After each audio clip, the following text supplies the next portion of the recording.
এই মামলায় আশ্রম আলী হল ডিসিস, 75 বছর বয়স্ক, জমি জমা নিয়ে বিরোধ। সে খুব সকালে যখন হাল চাষ করতে যায়, এই বিবাদীরা পরিকল্পিতভাবে তাকে ওইখানে দা দিয়ে কুপায়া হত্যা করে। এই ঘটনায় আমরা এই মামলায় মোট 16 জন সাক্ষী সাক্ষ্য গ্রহণ করি এবং সাক্ষ্য প্রমাণে এই মামলায় আমরা প্রমাণ করতে সন্তুষ্ট হয়েছি এবং বিজ্ঞ আদালত আমাদেরকে যে রায় দিয়েছে আজকে, এখানে রায়ে নূর হোসেন, শহীদুল ইসলাম এবং উজ্জ্বল মিয়া। বাংলাদেশের একমাত্র স্মার্ট সিটি বসুন্ধরা এখন আরো নিরাপদ, আধুনিকতায় আরো এক ধাপ এগিয়ে।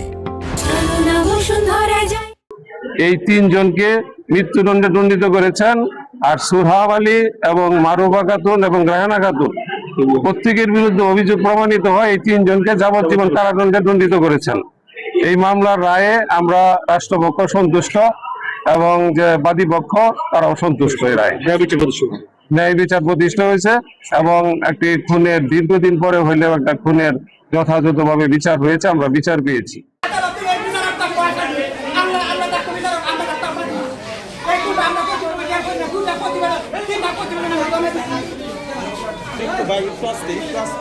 জমা দিচ্ছে এখন তারা করছে, থানা তৈরি করতেছে এখন তারা করছে, ডিবি তৈরি করতেছে এখন তারা করছে। আমরা করছি না, থানা